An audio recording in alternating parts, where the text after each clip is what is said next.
Welcome everybody. My name is Penny Adams. I'm a counsellor and founder of Seasons of Our Counselling Career, and I am super passionate about supporting counsellors to get their businesses up off the ground and running from a practical, off the ground perspective. I've gone before you and I have paved the way in a way in my own business to gain the experience to be able to stand here today and share some of what I've learnt the hard way through making mistakes, through trial and error, and from getting help myself to get these things up and running. Today's presentation is going to be delivered in 3 parts. The first part is going to be all around privacy in Australia and how this applies to you as a counsellor in business.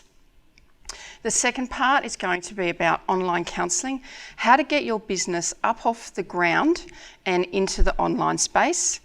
And the third part is going to be around the basics of marketing your counselling business through Facebook. So part 1, we're going to be looking at privacy for counsellors in Australia. And privacy is not just an essential element of your counselling business, it is actually law. This will provide an overview of privacy and the practicalities of how it applies to your business. I do want to put in a little bit of a disclaimer here. You may need to obtain legal advice on how to best adhere to the privacy principles in the context of your unique business. No one counselling business is the same, and the clients that we serve are not the same. So at this stage, Seasons of Our Counselling Career does not hold any responsibility for the usage of this training and its potential impact upon the user or others. So I'm just a counsellor who's made it my mission to have a better understanding of privacy and how it applies to me and my business. And because of what I've learned along the way through my own research, I want to be able to impart that knowledge to you from what I've learnt. So an overview of today's presentation, we're going to look at, well, what are the privacy principles? The big picture of privacy principles in relation to you as a counsellor in business, the 13 principles and how to apply them. So this is going to be a summary of the key areas that potentially impact you and your business. This is going to be aimed specifically at counselling.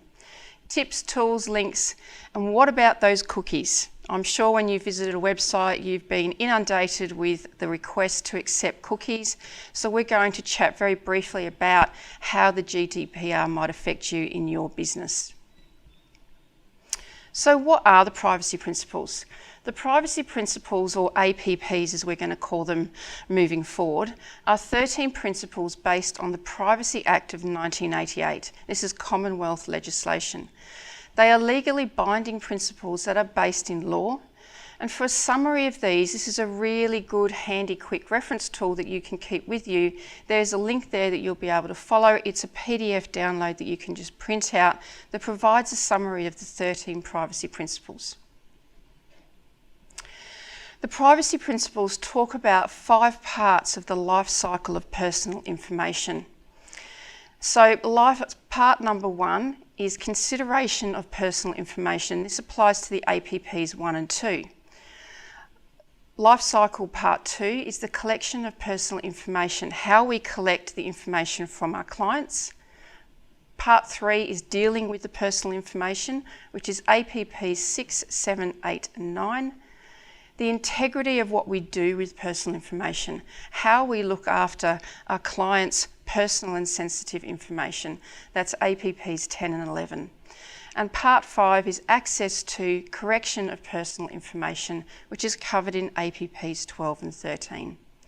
So the APPs set out standards, rights, obligations in relation to the handling, how we handle our clients' information, the accessing, how clients can access their personal information, and how they can correct their own personal information.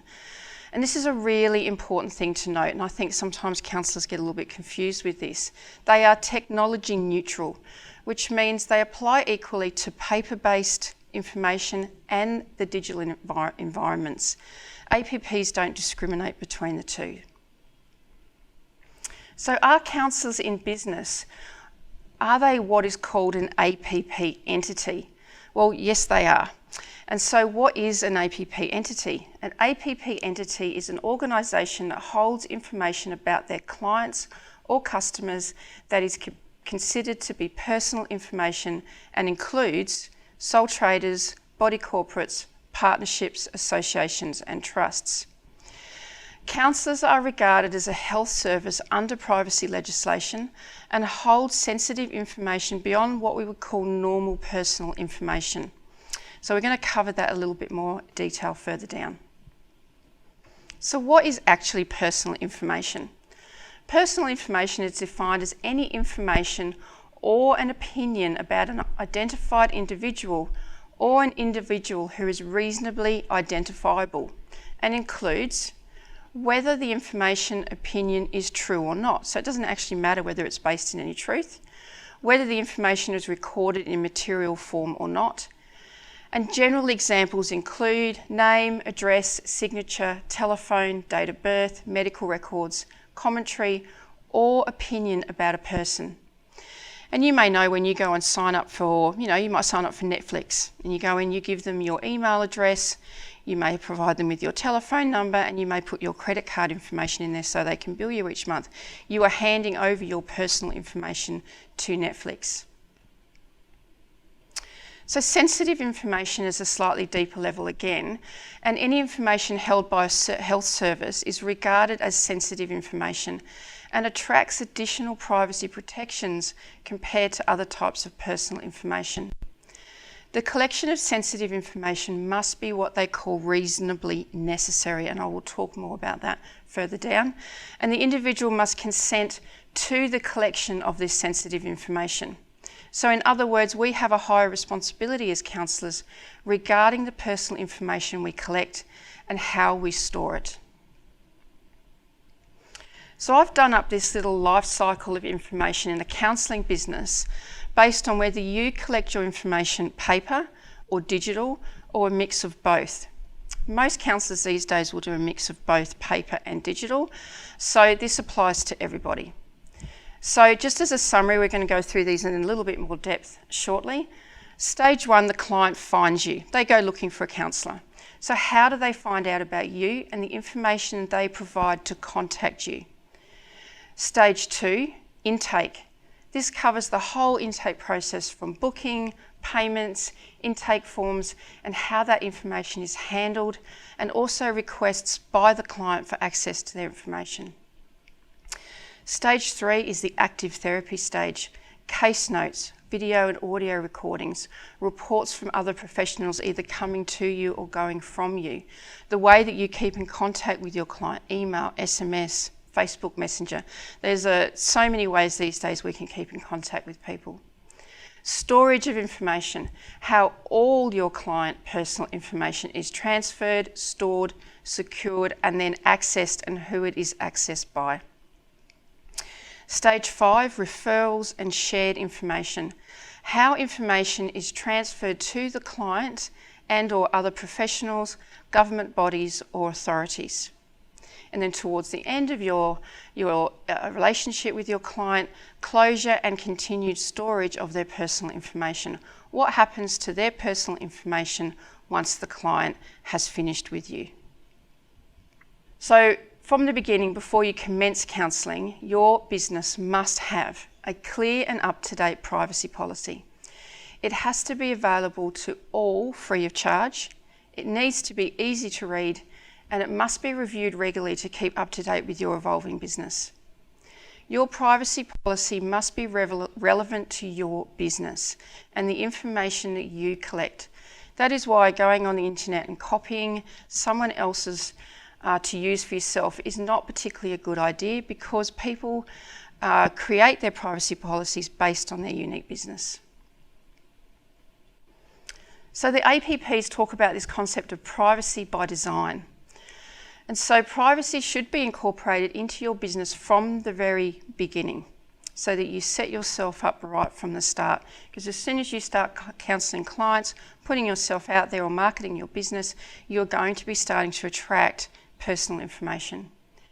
This means you're better placed to meet your security obligations, including choosing the appropriate technology for your business. So of course, the first step in privacy by design is ensuring that you implement a privacy policy. It must be relevant to the organisation collecting the information, It should avoid jargon, unnecessary legalistic terms so that the client can easily read and understand it. And in the next slide, I'm going to go through what needs to go in a privacy policy. So while I said don't take stuff off the internet and download it for yourself without checking whether it's relevant for your business, don't reinvent the wheel either. Get help.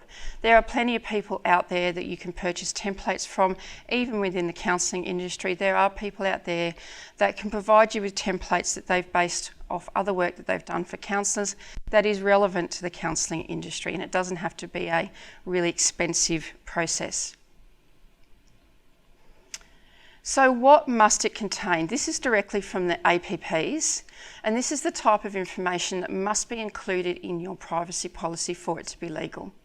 So you have to go through the kinds of personal information collected and held by the entity. So what is the information that you are going to collect? How are you going to hold it and store it? You also need to be mindful of the purpose for which the personal information is being collected, held and used, and we will go into that a little bit further in another slide. How an individual may access that personal information and the process that that goes through. How an individual may complain if they believe that an entity breaches the APPs, and how a complaint will be handled. And this is a really important one, which I'm going to talk about a little bit further down, whether the entity is likely to disclose personal information to overseas recipients, and if so, the countries in which such recipients are likely to be located. Okay, so going back to my 5 stages of the counselling life cycle, we're going to look at very briefly the stage 1, client finds you. So what information are they providing to you to make contact? It could be phone, it could be email, they could be contacting you through a website, SMS. You may have your business set up on Facebook, and you may have a Facebook Messenger process set up. What information are you collecting, and then what do you do with that information once you've got it? Then the information that you request prior to the first session. Information must be appropriate to the service you provide. So a client calls you, they ring you, you ask them some questions about the services that they are requiring. You need to evaluate carefully the screening process you use and the type of questions you ask and why you ask them. So if you are operating a specialty area, you need to make sure that those questions are relevant to your specialty area and not be asking random questions from some other area that you're not involved in, because you need to be aware of the questions that you're asking clients before they even come into your service. Information taken to make the booking, so name, phone number, email, other basic information, and also payment information. How is this stored and secured? Life stage 2, client intake. So the information you collect on intake forms is covered in your privacy policy. So before I mention, this is really important, this is why I keep saying it over and over again, is that the information you collect must be appropriate to your service. If you're, for example, working in drugs and alcohol specialisation, you're going to ask perhaps specific questions around drugs and alcohol. But if you don't work in that industry and that's not your specialisation, it may be inappropriate to ask clients about their drug and alcohol history before they even come into your service. The questions that you ask do need to be added to your privacy policy. It needs to be in there. So for example, if you're asking clients about their gender, their marital status, their religious affiliation, that needs to be included in your privacy policy. If you send newsletters or blogs, they have to provide separate consent to opt in. This is really important because otherwise you could find yourself breaching privacy laws. If you have an intake form, and on the intake form you may have a little box that says, do you consent to receive my regular newsletter that I sent out every 3 months on how to manage stress? If they don't tick that box, you can't add them to your emailing list. The email they provide you for general contact does not give you permission to add them to emailing lists. Providing the client with a copy of your privacy policy. So you need to explain to the client how you store and collect the information and the process of how they can request a copy. This can be done through your website. It can also be done through email. It can also be done by having a copy in your office with you and allowing the client to either ask for one or make them aware that it's there available for them. This also includes digital storage of your personal information. So how are you actually storing the intake information that you are collecting? We're going to talk more about cloud-based storage, digital storage shortly. So the active therapy stage. So the method you use to take case notes of sessions. Some people will still use paper, some people use Word document, some people go on it and they may apply for something like Clinko, where they can add their case notes straight up into a server. You need to be aware of how you're taking case notes and how they're stored. What sort of information do you record? Be clear to differentiate between fact and opinion. You can do training alone on how to take case notes, and there's lots of varying opinions on different ways to take case notes. I'm certainly not going to go into all of them, but from a privacy perspective, you just need to be clear on what you're writing, record what is stated as fact, and if it's not fact, don't write it as fact, state it as opinion. Do you use audio or video recordings with your clients? So this can be quite common in some forms of different types of therapy, but also if you're a student, you may be requested to either audio record or video record your clients. You do need to have consent to do that, written consent from your client, but you also need to be really aware of how you are transferring that session, storing that session, and how identifiable is your client in that session. So if someone got hold of the recording, would they know who that person is?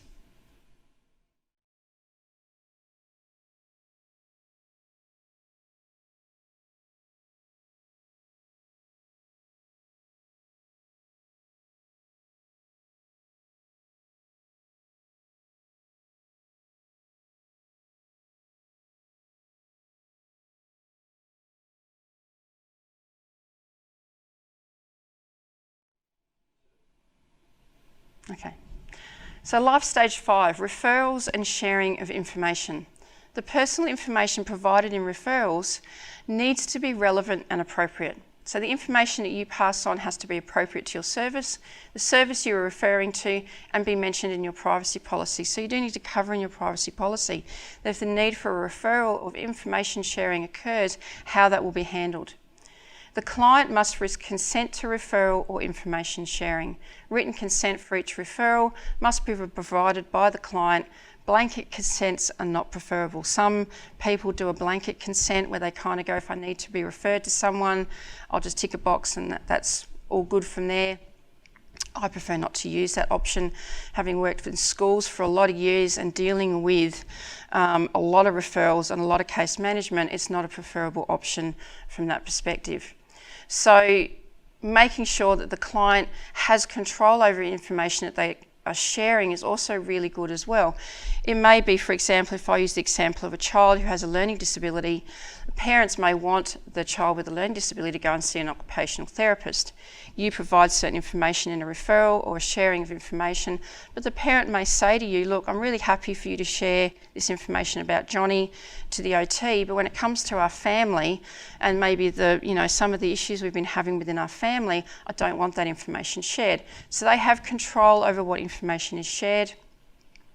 Also giving them a option for opt-out or an expiry date on the information sharing form, so you just can't keep sharing information for an endpoint with no expiration. So life stage 6, closure of therapy. Once the client has ceased counselling with your service, what is the process? This again needs to be addressed in your privacy policy. How will you dispose of client personal information? With counselling, you do need to take into consideration other laws. This presentation only covers privacy principles, but you may need to actually be aware of how long as a counsellor you're required to keep case notes for. For example, if you see a lot of children, it could be a long time. So you need to be clear on what those rules are. This also includes digital storage of personal information. So this can get very interesting if you're storing personal information on a third-party application or server, of how you're going to actually make sure that those traces, that digital client information is actually no longer there. And that leads us into the discussion around information communication technology, or ICT, and how it applies with the APPs. So ICT requires protecting your hardware and software from misuse, interference, loss, from unauthorised access, modification or disclosure. You should be aware of the personal information you hold on your IT system and where it is located. So these systems is any system that you use or interact with across your whole business. It includes, but may not be limited to, websites, social media platforms, mobile device applications or apps as we call them. This is a big word, internet connected end user mobile devices, smartphones, laptops and portable hard drives, desktop terminals, Wi-Fi networks and remote access. So if you're part of a network or you're working with other people might have access to the drives on your computer. So you need to ensure that you have adequate ICT security measures in place to reduce the risk of internal and external attacks and damage caused by malware and viruses. You also need to take into consideration human error, and haven't we all at some point dropped a device, smashed a device, lost data on our computers because the computer crashed, it didn't back up, and it's caused a great deal of distress for all sorts of reasons. We can also have power failures or surges, natural disasters, floods, all those sorts of things that can happen that can destroy your equipment.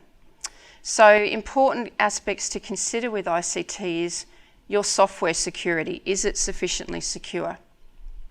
Email security and scanning. Email is not considered, or normal email platforms are not considered secure. So you need to gain consent from your client to say, hey, is it okay if I email these forms to you and are you happy to email them back? Encryption, so databases, servers, backups, cloud servers, data in transit over the internet and decryption keys where necessary. Your network security on your devices, is it secure? Do you have firewalls? Are there antiviruses in place? Anti-malware and spamming protection, and whitelisting and blacklisting for emails. And if you don't know what whitelisting and blacklisting is, it's simply when something gets sent to your junk folder and you can't find it. And you need to tell your email server that it's actually not junk, it's actually okay to be in your inbox. The backup methods that you use to back up your data, and we're going to talk more about cloud-based software in a minute, and the use of secure and complex passwords and how the passwords are stored. Now I've got it's quite a funny little story from a comedian that I like to watch. His name is Michael McIntyre. He's quite a well-known British comedian, and when I need a good laugh I go on Facebook and I watch Michael McIntyre. He told this story about the birth of passwords and how in the old days everyone would use their date of birth or their first name or their kid's name or their dog's name. And then they decided that people were getting smart and they were hacking things. So everyone got told to use one capital letter in their password. So everyone capitalised the first word of their password. Then they decided that was not enough, so they introduced a number. Now you have to use a number. So everyone put the number 1 at the end of their password. So now everyone had a capital and the number 1 at the end of their password. Then they discovered special letters, special characters. And everyone went, oh, these special characters, we've never used these before. So they all used an exclamation mark. So at this point, the audience in this little comedian act that he was doing are all scurrying around on their telephones, changing their passwords because everyone had done exactly the same thing. So the lesson in this little story is make sure your password is really, really secure. You can get auto generators on a lot of systems now that will generate a really complex password for you, and they are really good to use, and you need to have a system to store those and a secure system to store your password so no one can get into it. So use of third-party applications. If you use anything on the internet and you use anything for your business that's going to be classed as anything on the internet, a platform, an app, a server, it's going to be third-party. You will need to comply with several APPs. So examples in counselling could be Google Drive, Gmail, Dropbox, OneDrive, Galaxy, Clinko, and the list goes on. There's just a never-ending list of things that you can use. You need to be aware of whether they're hosted on Australian or overseas servers, and this is really important. This is where the APP about, are you sending any personal information overseas? If you send information overseas, you need to make sure your clients are aware, and it needs to be included in your privacy policy. And this can also include trackers such as Google Analytics and Facebook Pixel, which are really common things to use if you've got a website and you're wanting to track what users are doing from Facebook to your website, and Google Analytics really helps with your SEO. So where is your website domain hosted? And this is another one. I mean, the APPs don't say specifically you must use Australian servers, but it's actually really good practice. If you're using a domain like GoDaddy, GoDaddy's hosted possibly in the Philippines and possibly in other parts of the world. So every time someone accesses your website, their information is pinging all over the world and then coming back to you. So if you use a domain that's hosted in Australia on Australian servers, all their information stays within Australia. You've got a lot better chance of holding onto that data, particularly if there was a breach. It's going to make life a lot easier. Which comes to data breaches. So the APPs have this thing called the Notifiable Data Breach Scheme, or the NDB. So entities are required to protect personal information, and the scheme applies to all entities with existing personal security obligations under the Privacy Act. And it requires entities to notify affected individuals and the Australian Information Commissioner in the event of an eligible data breach. Why is this so important? Well, it can cause harm. If your client's information gets out there, it can cause harm, financial loss, loss of reputation for the client, but it can also ruin your reputation as a counsellor and could possibly lead to legal action. So, helpful tips and tools. Best practices from a practical counselling perspective. Ensure your email and cloud-based storage, if you use it, is based on an Australian server.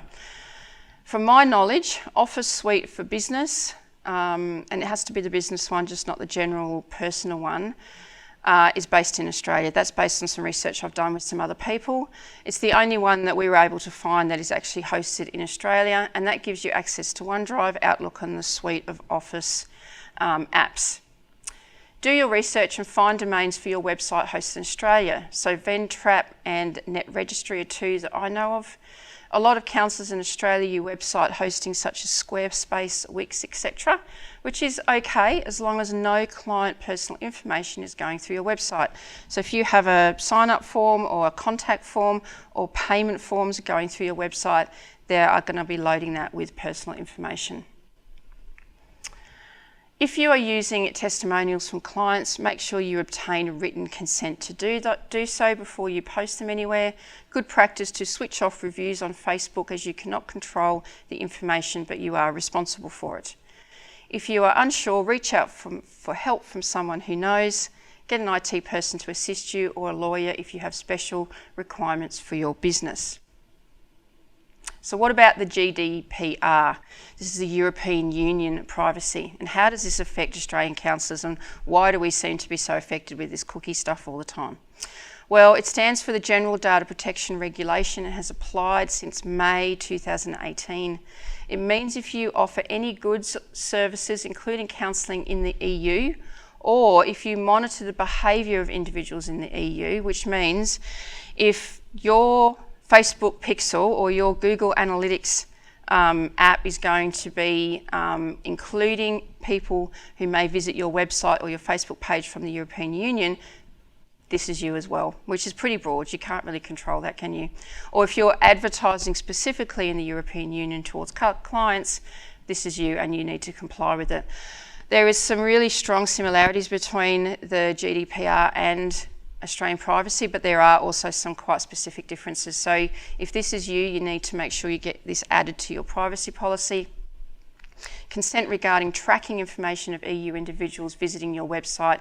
They must provide consent, which is why the little pop-up comes up and they go, do you agree to the cookies? And you go, yes.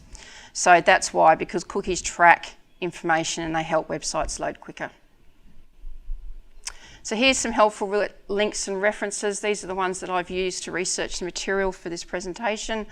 All links to mainly privacy law and principles and how they apply, and some helpful ones around health as well. And that is it. Thank you so much for listening to my presentation.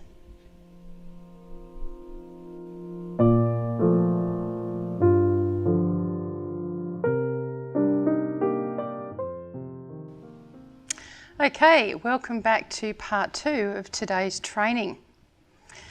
In part 2, we're going to be looking at get your counselling up off the ground and online. And this is just going to be an introduction presentation to help you get your counselling business ready to provide services to clients in the online space. So what has a pandemic taught us?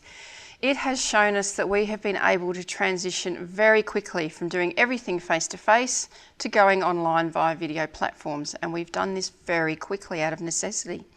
This is no less true for counselling. And as I wrote this training in November of this year, I currently have 99% of my current clients online compared to 60% in March of 2020. I do have a background in online training and assessment, so I have been providing services in the online space for some time, so I've been used to doing this, and I've also been doing online supervision since 2018. So the overview for today's training of part 2 is setting yourself up for online counselling, the technical competence, platform, documentation, policies, and how to send them, and payment systems, online terms and conditions, what is it that you need to tell your clients, your online space and online presence. So creating a professional online presence in a small space and building that rapport with your client. Dealing with tech issues, how to set yourself and the client up for success with tech. Counselling without borders, so international clients, and we're going to talk a little bit about US and Canada restrictions. Social media and counselling, managing your converging worlds of being a professional counsellor in a social media space. Online counselling, it is all about how you sell it, so overcoming client objections to online counselling. So what is online counselling? I think it seems fairly obvious, but I'm going to give you a definition anyway. So according to the Australian Counselling Association, it defines it as working online, which includes all methods of communication using digital and information technology, regardless of whether equipment used is a desktop, computer, laptop, tablet, smartphone, or other device. It is distinct from working in the physical presence of the other person. It also includes the use of electronic calendars, email, and SMS messaging. So setting yourself up, platforms and security. It is all about balancing between what is easy for the client and what is secure. It's crucial to ensure you have a rock-solid privacy policy in place, which we discussed in the previous training, and that you obtain advice if necessary about encryption, third-party applications and the effect on your client's information. You do need to make sure that your clients can access the technology that you need them to.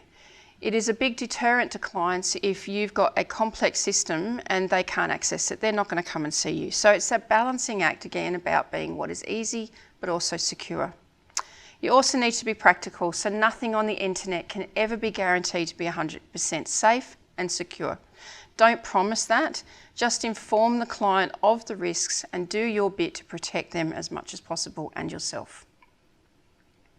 So counselling platforms, there are many options regarding the method or platform that you use to conduct your online counselling. I'm not going to cover these here except to say you get what you pay for. If they are free, then you can expect security measures to be less. So here's a consideration. You've got a little case study that I made up here. An elderly lady in an aged care facility, which is really common at the moment. We've got a lot of people in aged care facilities who are isolated and struggling, need to connect with a counsellor. It is vital to her mental health. The only option she has is FaceTime on her Apple iPhone. I would make sure that the client understands any potential risks, ask her to sign an online terms and conditions, and then proceed with FaceTime, otherwise she would not receive the support that she needs. So getting yourself set up online, policies and documentation. Ensure that your intake forms and terms and conditions are user-friendly for electronic transmission. I discovered this the hard way, going online very, very quickly and realising that there was lots of hiccups along the way with clients going, I can't print off your documents, I don't have a printer, my ink's run out, I can't scan it back, and I thought, there's got to be an easier way to do this.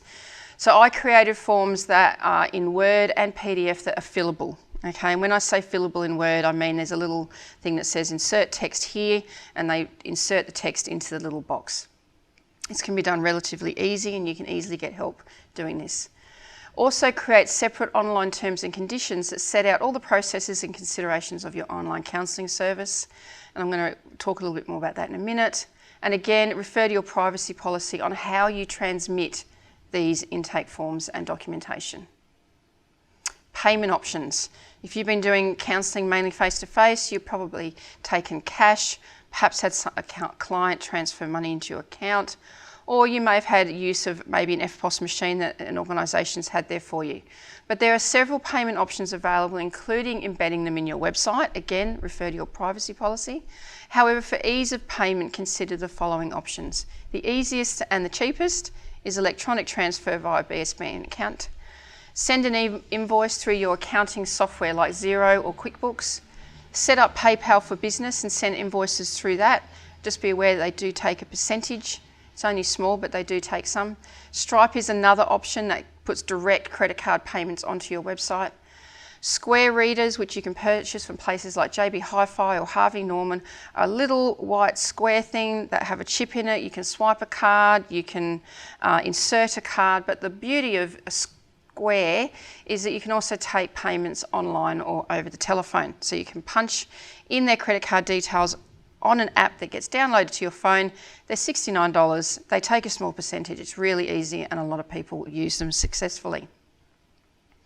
So technological competence. So the Australian Counselling Association states that all practitioners should be sufficiently competent in the use of technology in their work to be able to provide reliable and adequate services to clients and colleagues. So really this is saying you need to be competent in the forms of technology that you are using in your business.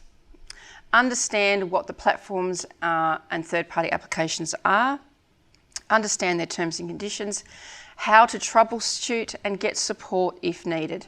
The cheaper the platform, the less support you're going to get. So depending on the information that you're going to be using with your platform, you may need to look at slightly more expensive third-party applications. Have clear procedures in place if there's a breach or security issue. Gain supervision from a supervisor who is skilled in online counselling. You are allowed to have more than one supervisor. There's nothing to say that you can't go and find yourself a second supervisor to help you set up your online counselling. It's difficult for a supervisor who's never done online counselling to be able to guide you in this area. So it's also really good to undertake supervision online so you get a user experience of what it's like being in the online space. So considerations to create your online terms and conditions. So these are things that you want to consider, and there may be other things as well that you want to put on your online terms and conditions. So payment, when is payment due, methods of payment, invoicing, cancellation. Paperwork, when does it need to be returned? When do you want these clients to send back your information? What happens during emergency situations? What is your duty of care? On my intake form, I put on an emergency contact and I make sure that that's included in my privacy policy. Clear instructions for tech setup. So if you're, for example, using Zoom, make sure you clearly step out how they download the app, how they access the app, and all those sorts of things.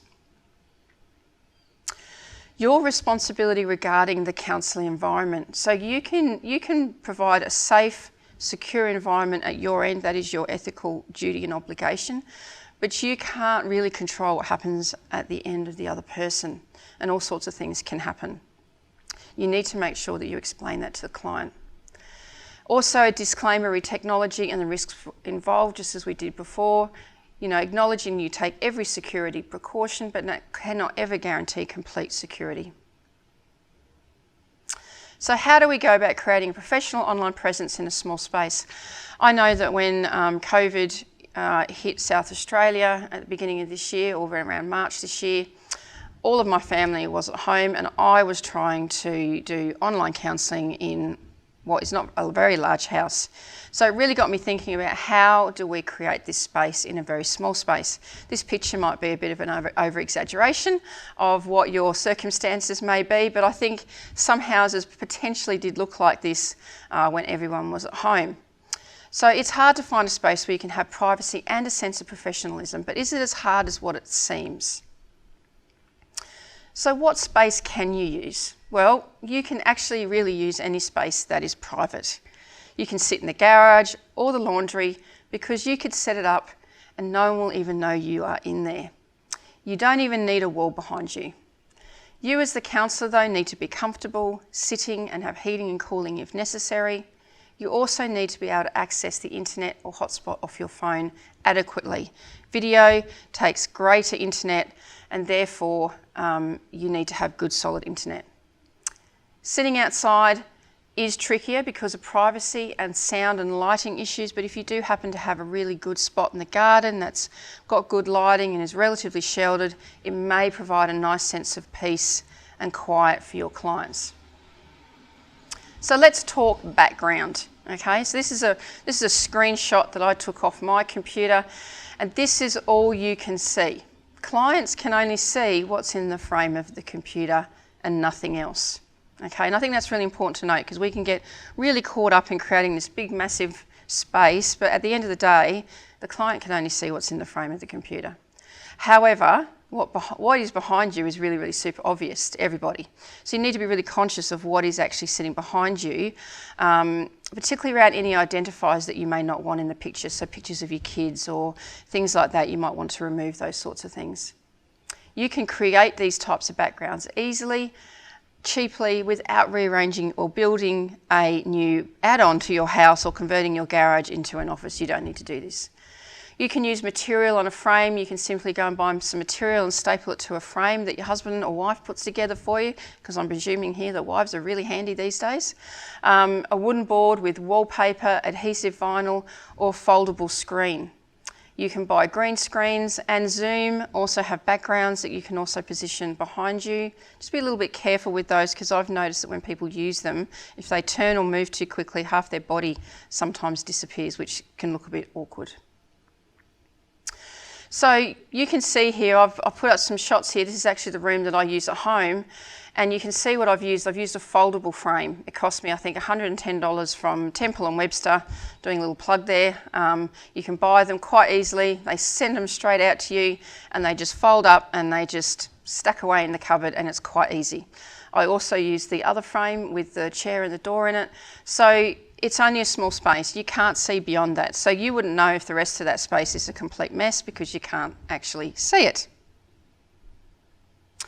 So how are you looking on camera? One thing I have noticed about working with people online for quite some time is that people aren't always quite aware of how their camera is positioned, how they're actually looking, how much of their face is in the camera. So it's really important that you set yourself up well so that you look the best that you can look for building that rapport with your client. So we've got a lovely picture here of a lady on the screen. She's looking down at something. Her laptop is positioned lower than her iframe. This is not always the best angle for being online.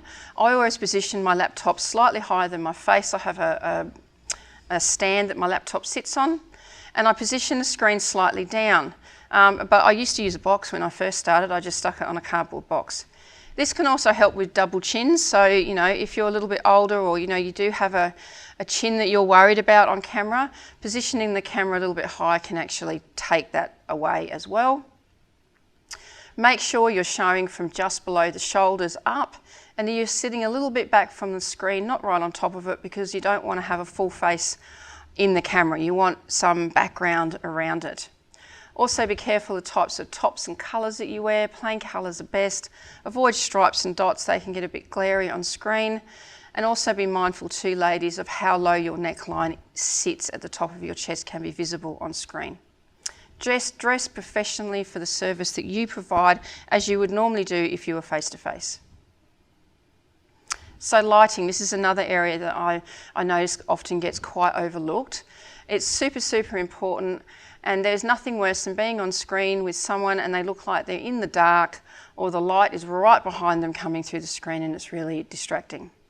Natural light is free and needs to be either beside the person or in front, not directly behind you. If there's no natural light, you can use a ring light, which is what I use.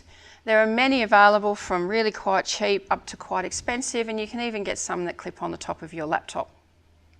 I'm a glasses wearer, and I've had some difficulty positioning the ring light from times because you'll see the reflection of the light in your glasses. I found the best way to deal with this is, again, make sure your screen's higher than your face and put the ring light to the side of your face not right in front of you, because otherwise you will see the reflection of the little dots in the ring light in your glasses. Sound, again, really important. Not very good. You can't counsel someone if you can't hear them. So make sure your space is as noise-free as possible. If multiple people are in the house, ensure that you have privacy. This is where headphones can be really helpful. It means that only your voice will be heard at your end. It can reduce feedback and delay due to internet issues. So sometimes what happens is there's a delay in the internet going over. Sometimes you may get your voice feeding back to you a little bit, or there's a bit of a delay in the time. And so sometimes the feedback coming through the other end of the speakers can be really, really annoying. So having headphones minimises that. Just remember that your headphones must have a microphone on it to work, otherwise they won't hear you. They range from cheap to expensive, more noticeable to less, so you can get the ones that sit really big over your ears. My personal preference is AirPods. I find them to be very effective, and they sit really minimally in your ears and don't, look distracting to the client. So internet and other distractions. Nothing is more frustrating than having internet issues at either your end or the client's. It does happen. It can cause freezing, delay, dropouts, all sorts of things. Make sure, first of all, that your online terms and conditions cover technology and the possible issues, giving clients some tips, like half the house being on Netflix, which means that if everyone's watching Netflix or some other video, your internet's going to be a lot slower. When all else fails, improvise. Use the phone if you need to. I've had a couple of circumstances where I've had the person on screen with me, and because they weren't able to solve their audio issues, I've phoned them as well at the same time, and we've just problem solved it like that. The client's end can also have a lot of distractions as well, and they may not make the effort that you do to make sure that their end is as secure and private and noise-free as what yours is. Another common one is having children coming in and out of the room, particularly if the parent is the only adult in the house and they're coming in and out to check what mum or dad is doing. But it can also be an ethical point of view to discuss with your client the appropriateness of children coming in and out of the room and overhearing counselling. Be mindful also of your clients fiddling and shuffling on or near the device, as it can cause a lot of background noise and make it very hard to hear. And they don't know from their end that because they're like rubbing the surface of their laptop that it's making this big booming noise from your end. Now that you're in the online space, the world is at your doorstep. However, it creates confusion as to what legal system you come under.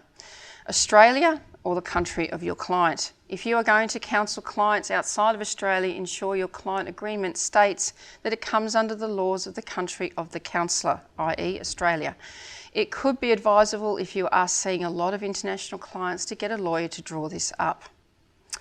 Insurance before commencing counselling and clients outside of Australia. Check with your insurer to get clear on what countries you can work in. USA and Canada, most insurance companies exclude the US due to licensing requirements and the risk of litigation. You would need to contact your insurer on a one-to-one basis if you have a high need of clients from these particular countries. Social media and counsellors. So ACA advises it's imperative that strong boundaries are kept between counsellors' personal and professional online presence. This can be done very easily by having good standards and controls over your privacy settings. Counsellors aim to not enter into dual relationships, and this extends to social media. So don't friend your clients on social media. Have tight privacy settings to manage this so they can't find you on social media. Other business ventures, counsellors are allowed to be involved in other businesses, but keep them separate and don't cross-post on social media so that you can keep those things quite separate. So handling online counselling objections. So sometimes clients are very used to being face-to-face. And so if we as counsellors are not confident in online counselling, our clients aren't going to be confident to participate. You may need to sell the benefits to the client who is used to face-to-face model. I've successfully taken 95% of my new clients since March online, and this is a few tips on how I managed to do that. I've been able to explain to clients that it's convenient and it's flexible.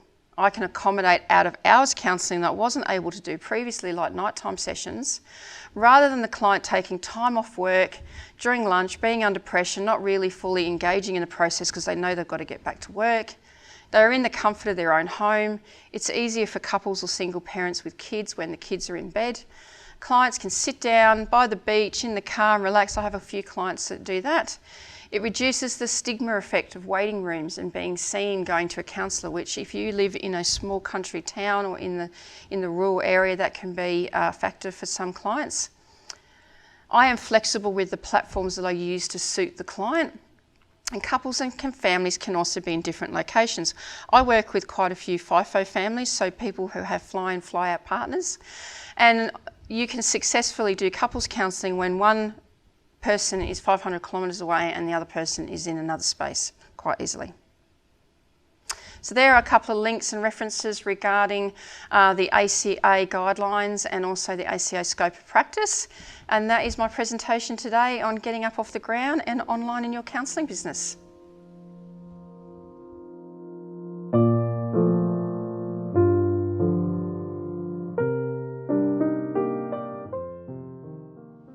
Okay, welcome back to part 3 of this training.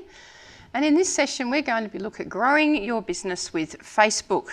This is going to be an introduction to increasing engagement through a Facebook business page and marketing your business. So a little bit of a disclaimer here before we go ahead. So Facebook is an ever-changing and evolving platform. The rules change constantly regarding what you can and cannot do, particularly on business pages and advertising. I am by no means a Facebook expert, but have gained an understanding on helping myself and other counsellors to expand their engagement and grow their business. It is your responsibility, though, to read the Facebook terms and conditions and also their advertising guidelines. It is also your responsibility to gain further guidance and support where necessary. So what are we going to be looking at in this session? We're going to be looking at just a few statistics and background, the big picture of how Facebook works from a business perspective for the moment. Like I said, it's always changing. What the algorithm actually does and what it means for your business. Setting up and managing your Facebook business page, an overview of the key do's and don'ts.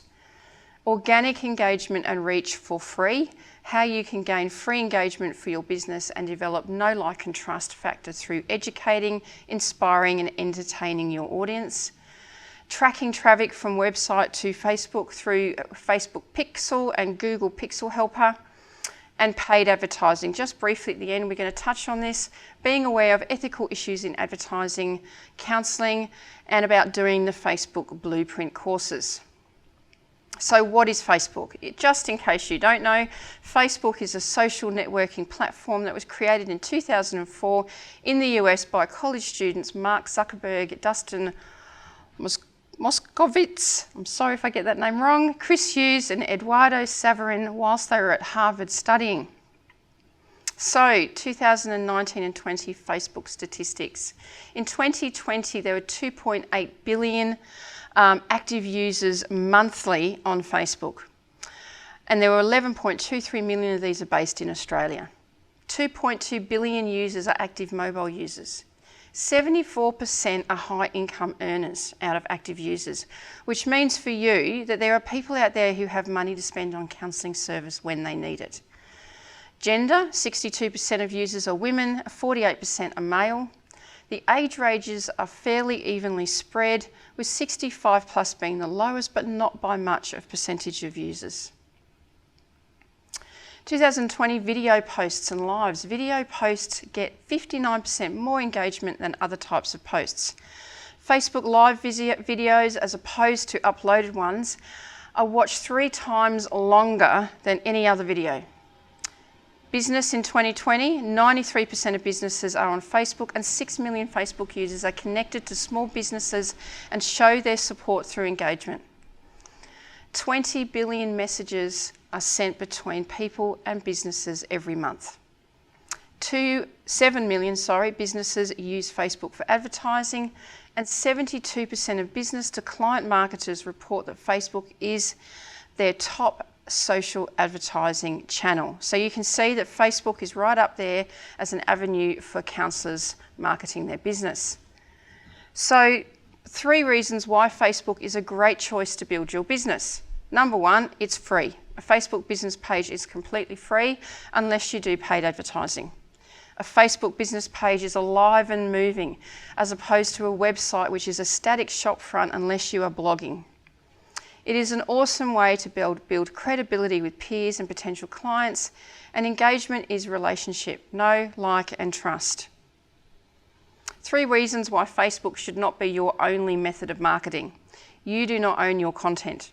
When you agree to Facebook's terms and conditions, which no one reads but you probably should, you basically agree that Facebook owns your content.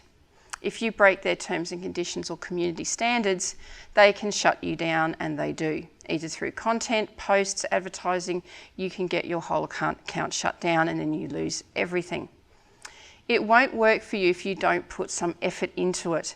Social media of any type requires consistent effort and time. So a Facebook business page and account, well, what is it? It is your interactive business page, the door to your counselling, and it is not the same as your personal profile, but you cannot set up a business page without a profile. So if you're not on Facebook and you want to set up a business page, you have to create a personal profile first. It is attached to your personal account and they can absolutely affect each other. Your Facebook business page is public to everyone and also shows up in Google searches. So what you say is accessible to everybody. So first things first, the checklist before creating your business page, because Facebook can be extremely strict on business pages. Set up first in your settings 2-factor authentication for login, and also set up 3 trusted friends option in security sessions. I'll start that one again. Your to-do list checklist before creating your page. Set up 2-factor authentication for login, and also set up 3 trusted friends option in security settings in case your account gets hacked. The chance of getting hacked is higher on a business page and it can cause you quite a lot of difficulty. So get your security settings right before you start. Go through your personal profile and clean it up, particularly if you are vocal politically on hot topics. Delete posts, as Facebook does check against community standards. Once you've got a Facebook business page, they are a lot stricter. Check integrations or apps that have access to your account and remove if you're not using them. Go through all the pages that you like or groups that you're in and tidy up those you don't need anymore or may be seen as an issue for Facebook. Whether you're thinking of advertising or not, Facebook loves it if you do some of their blueprint courses. It gives you brownie points with them. They are very helpful, and some of the topics you can do are prepare to bring your business online, attract your audience, establish your presence. Very important that you read Facebook's community standards and advertising guidelines. So here is just a really quick snapshot of how to create a page. Very recently, if you are on Facebook, you may have noticed that they've gone through a massive interface update. Not everyone is a fan of it, but it's here to stay. So on your homepage, click the plus symbol next to your profile pic on the right side and select page. Go through and follow the prompts to set it up. If you don't want to put your address in there, you can turn that option off so that it doesn't show up publicly on your page, but add one because it adds credibility to your Facebook page, which Facebook loves. Turn off reviews in the settings. This is a privacy issue without consent for health businesses and can also be tricky to manage. Facebook loves phone numbers and emails to show that you are not a fake person. They are hot on this, so add as much info as you can. Have a good quality headshot for your profile pic or your logo ready to upload. Have a Facebook cover image ready to go, and start inviting people to like or follow your page and start posting. So creating engagement and building your brand. You need to know what your brand is and who you serve as a counsellor, particularly if you specialise in certain areas. Get your branding material sorted so that you are consistent. Know who your target audience and market is. If you cast your net to everyone, you will get no one. Get yourself a free Canva account. If you don't know what Canva is, go and look it up. There you can get one for free, and it's $18.99 a month for the Premier version, which is really good for what it does. This is a must, not only for branding, but posting engaging posts, graphics, videos, and your cover photos, easily done in Canva. Brainstorm topics of interest in your target area. Start writing down short but sweet topics that you can start creating, so you can create ahead of time and you can actually schedule posts to just run and you don't even need to be there to do it. Okay, so posting. It's all about know, like and trust. Your aim is to build a know, like and trust factor with your audience. So once you're exposed to potential clients 7+ times, they are more likely to make an appointment. I've had clients who followed my Facebook page for quite some time and have contacted me 12 months to 2 years later to make an appointment. So don't underestimate the value of having that factor operating. Use the structure of educate, inspire and entertain. Being serious Cecil on Facebook all the time is boring. It's not going to get engagement. So alternate your posts between educate, so create posts that will engage, provide engaging information about your target areas. For example, 3 steps to help manage your anxiety you can do daily, or tell them more about your service. Inspire them. Connect with your audience and create inspiring posts. Don't overuse quotes though, they have been somewhat overdone, but you might example share a song, a YouTube clip that is inspiring, or even maybe a mindfulness technique. Entertain them. Use humour, appropriate humour, pets, gardens, gifts, videos to entertain. Rotate these through using text and image-based posts, animated posts which you can create in Canva, video posts at least 4 times a week, if not more, in the early stages of your Facebook page. So do's and don'ts. Do not take other people's branded content and make it as your own. On a business page, Facebook is super hot about copyright.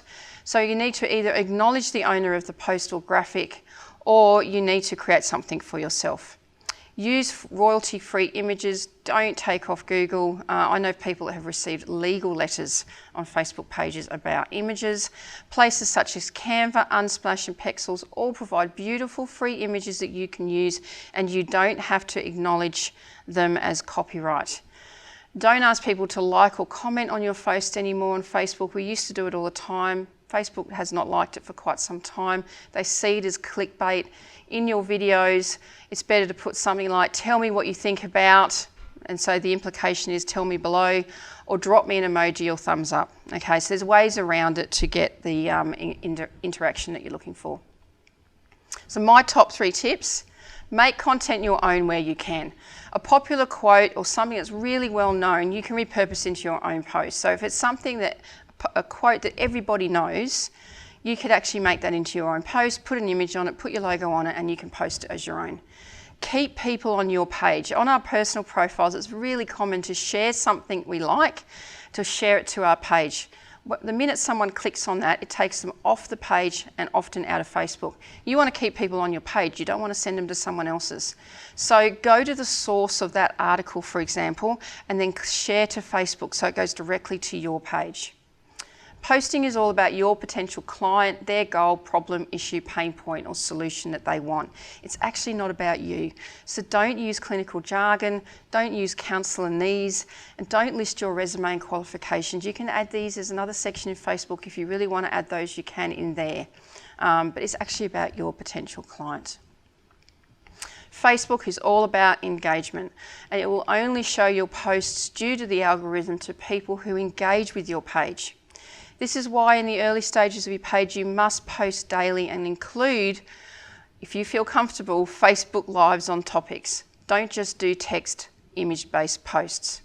If someone comments on your post or video, comment back. This is really important. It builds up the algorithm, builds the engagement with your page. Facebook loves it.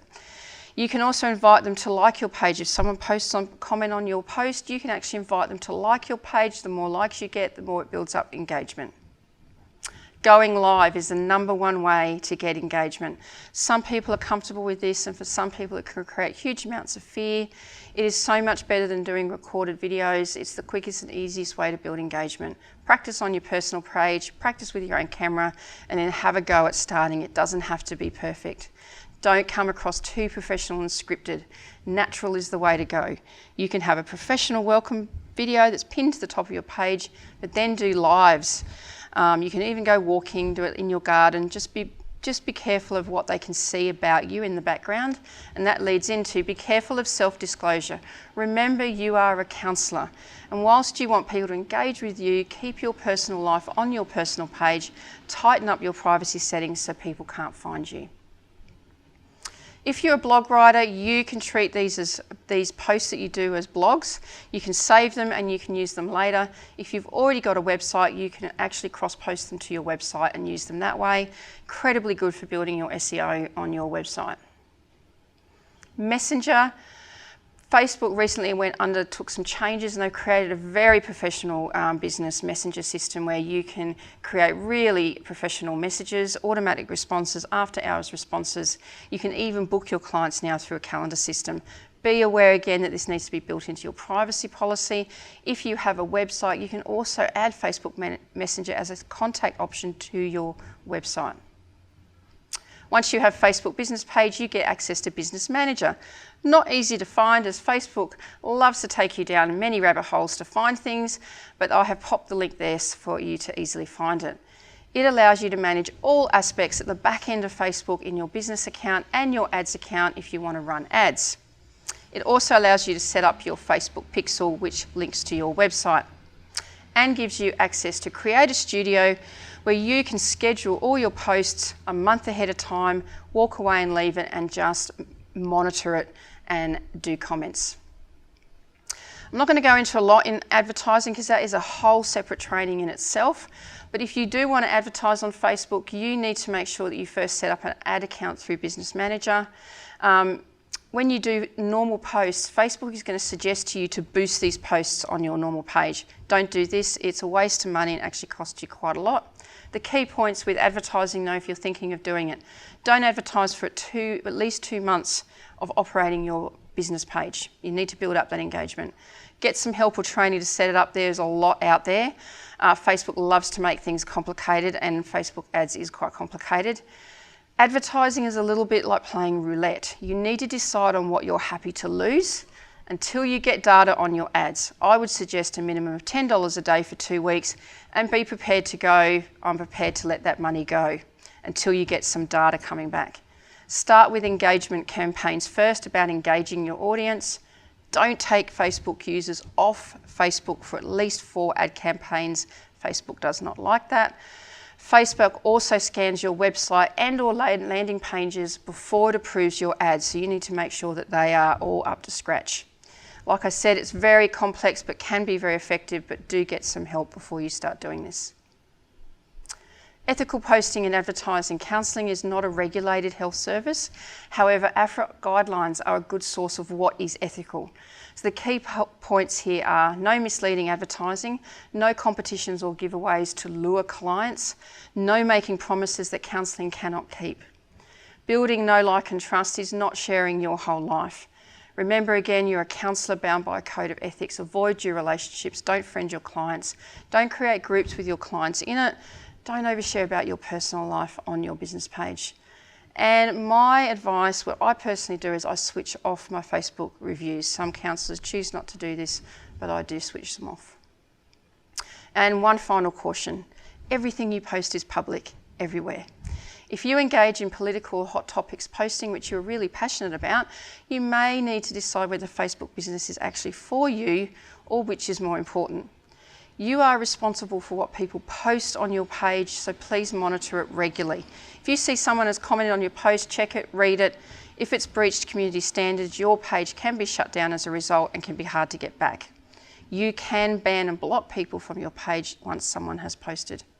Avoid what I call the Facebook black hole scroll. This is the black hole scroll of Facebook, where you just sit and you scroll for hours on end, which a lot of people do. Once you get a business page, this can get a whole lot worse in the early stages. So just be careful of it, monitor your self-care, and have regular unplugged time. The bottom line, Facebook for business is a winner and can significantly increase your client base and credibility amongst peers if you don't rely on it as your only marketing strategy, you use it ethically, you do the work and commit to posting regularly, you monitor what is happening on your page. And here at the end, here's all the links that I used in the training and some other helpful ones for you as well. And that is my training on Facebook.